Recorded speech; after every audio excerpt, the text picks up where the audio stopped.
here today about gaslighting and safe people. You know, gaslighting makes you doubt yourself and your own experience. And this is just so common. It really is. But actually surrounding yourself with good people in our lives who are emotionally intelligent, and also cultivating that emotional intelligence in our own lives can go a long way to help us to keep grounded in reality. And so, what we want to do in this particular broadcast is to talk more about that. So, let's go ahead and we'll dive in.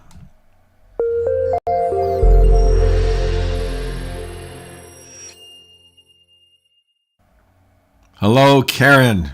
What's Hey, happening? not much. What's happening with you? Yeah, even less.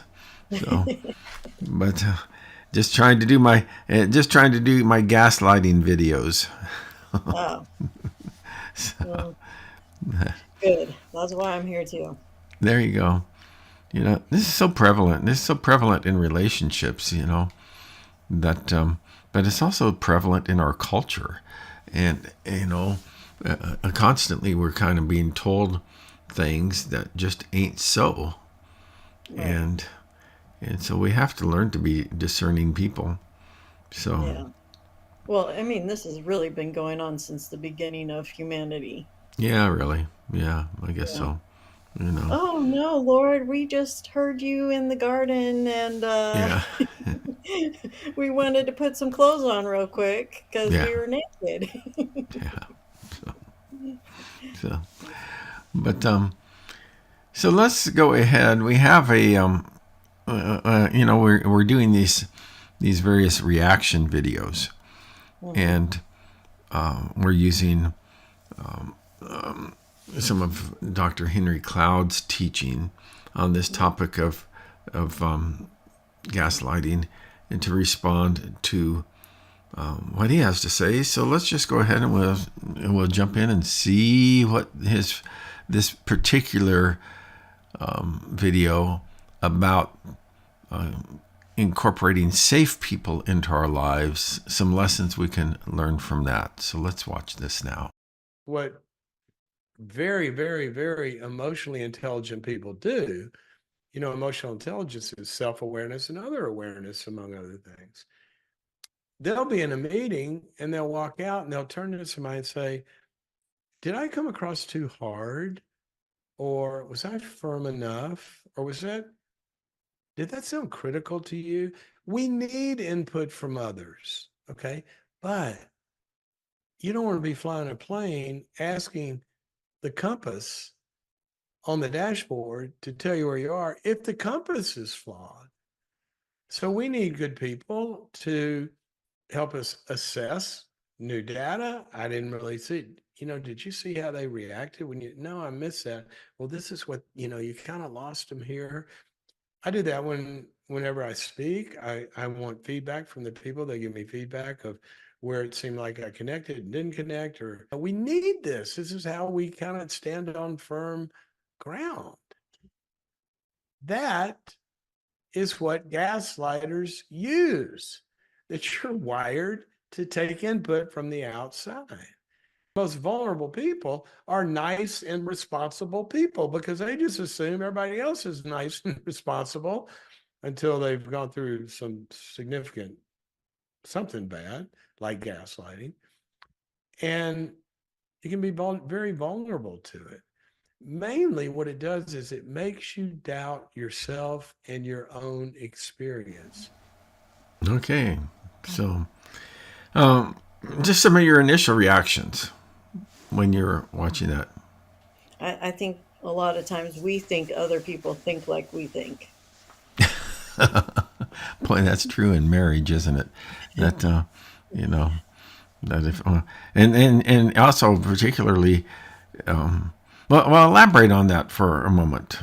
Well, I mean, he said, like a lot of people who are nice people end up getting gaslit by people who are exploit that. Mm-hmm.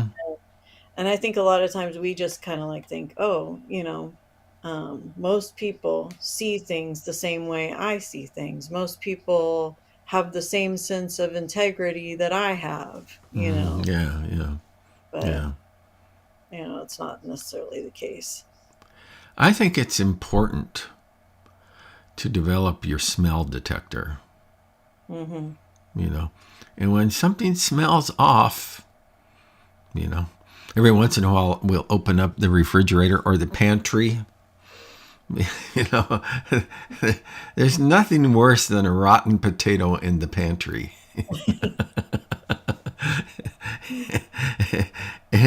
and and the way to to solve the rotten potato in the pantry problem is not to close the door.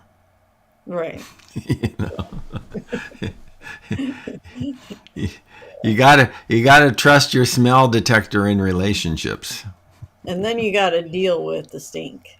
Exactly. You gotta deal with the stink, and and no, really, and that if a person is not open to dealing with the stink, then Hmm. they're not safe people. Yeah. You know. Yeah.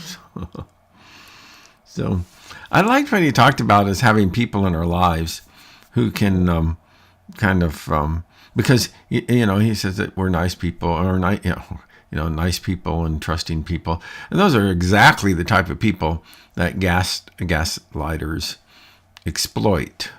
Hmm. And so and of course one of the techniques is to isolate you from your social network and your input Hmm. network, and for them to become the sole source of your connection to understanding reality and all. And once that happens, bam, you're caught. But Yeah. but what are the types of people that you look for in Yeah. to surround yourself with? Yeah. So definitely need to have people in your life that are honest. Yeah, And yeah, that's not big. just honest about the things you want to hear, but even Hmm. honest about the things you don't want to hear. Yeah, yeah. There's a wonderful passage of scripture, and I think let me see if I can quote it. If I can always quote it. I can't always get the address right, That's all right. but, but We got Google. yeah, I know. But yeah, I think it's Proverbs 22:6. Yeah, I'm almost certain it is, and it says, "Faithful are the wounds of a friend, but profuse are the kisses of an enemy." Hmm. So Yeah. some people would just tell you what you want to hear, Right. and when you're heading for the cliff, I don't want somebody to just say, "Just keep walking." Or well, we lived in one place and they said this a lot. Oh, bless your heart. And a lot of times that would mean you're being really stupid or that's a really ignorant way of seeing things, but then it just be go, oh, bless your heart. And it's like, no, I need somebody to like help me, direct me, not just say, oh, you're fine. That's Southern genteel folk.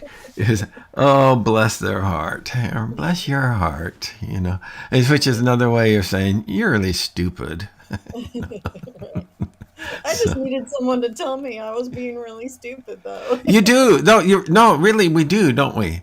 Yeah. And and we need people in our lives, and hopefully that people will be considerate when they tell us that we're stupid. Yeah. But we need people in our lives that even if they're not considerate and they don't, they're not able to communicate in a very tactful way. Boy, Hmm. that's been a major lesson in ministry for me, is Yeah. learning how to talk to people and tell them when they're stupid. Without using the S word. Yeah, exactly. So, but so you look for honest people. What else? What are some of the other folks that you look for for good input? So, um, I mean, I would say that I need somebody who's going to be trustworthy. Like, you don't Mm-hmm. just want somebody who's going to be honest. Yeah. then they're going to be a gossip too. You want somebody who Yeah, yeah. is going to be honest, but you can trust that they're going to give you input that's good, that they're going to keep your confidence, Hmm. that they're going to be somebody who's grounded in the word. Like, I feel like really the best people for me are people who are godly counsel. Yeah. They're living it already, and you can go to them and know that like they've been down that road, or maybe not exactly that road, but they know enough to say, hey, uh, this is the way you should be doing it. Yeah, and I really I am just a big believer to surround yourself with supportive people who Mhm. understand growth and healing, growth and recovery. Yeah. And the people that get that Hmm. are not the people who have just read it in a book somewhere. Right. Yeah. You need people in your life who are walking the journey, and Yeah. those are the best people to surround yourself with. Yeah, another thing that is really, I feel like, key is people who are going to hold you accountable. Hmm. Um, uh, they, not just they give you good advice, but they check back in with you and see like, okay, are you are you doing the right thing? You Yeah, know. yeah, yeah, yeah, yeah. I also, and I think I think that we need people who will speak the truth into our lives and Hmm. hold us accountable. But I think that also we need people who are encouraging. Yeah. And encouragement is my wife and I, and actually our son. We've been watching a Bible history program, which I really like. And last night's episode was about Barnabas, the son of exhortation, or the son of encouragement. Imagine, imagine if that was so much a part of your personality that people gave you the nickname, you Yeah. know. Yeah. That, and I'm sure that Barnabas was not a guy who just encouraged people to Hmm. do what's wrong. Hmm. You know, Yeah. but he was a guy who knew how to come along. Boy, there you go. That's the key concept: is somebody who knows how to come alongside you. Yeah. You know, so. Well, and can uh, spur you on towards the good, like help Mm, you. They also can kind of pull out those things about you that like they're able to kind of like see it in more detail. Somebody who's a good encourager can look at it and go, okay, this is the part you need to focus on, mm, and separate, like, because people aren't all good, but they yeah, can come yeah, yeah. alongside of you and say, but most people aren't all bad either, No, no. and so but a good encourager is able to recognize the good, and get you to inspire you to value that and pursue that more too. There's a Bible passage that says, it's in the book of Hebrews, and I'd have to again double check to see where it's at, but I know it's there. So, but it says, "Let us consider how we can spur one another on to love and good works." Yeah. Man, isn't that really, Christians need to be that in the lives of their fellow Christians, is how that we can kind of help you to get further down the road to love and good works. Yeah. Yeah. Right. So, Yeah. anything else that you want to hit on before we wrap up this particular session? um No, I mean, one of the things I feel like has been the most helpful for me as far as finding safe people is um, watching for what people do versus what they say. And then again, seeing people who have traveled that road before you and have done it in Hmm. a way that is admirable. Yeah, yeah. I always tell people, I hear what you say, I believe what you do. Yeah. You know, but well, that's cool. Well, I enjoy talking with you about these particular topics, and we got more that are coming up. But I would encourage anyone out there who is in a space where where someone is making you doubt your own sense of understanding of reality and Mhm. your own experience, is to make sure that you have supportive and healthy people in your life who can kind of speak the truth to you in love, and and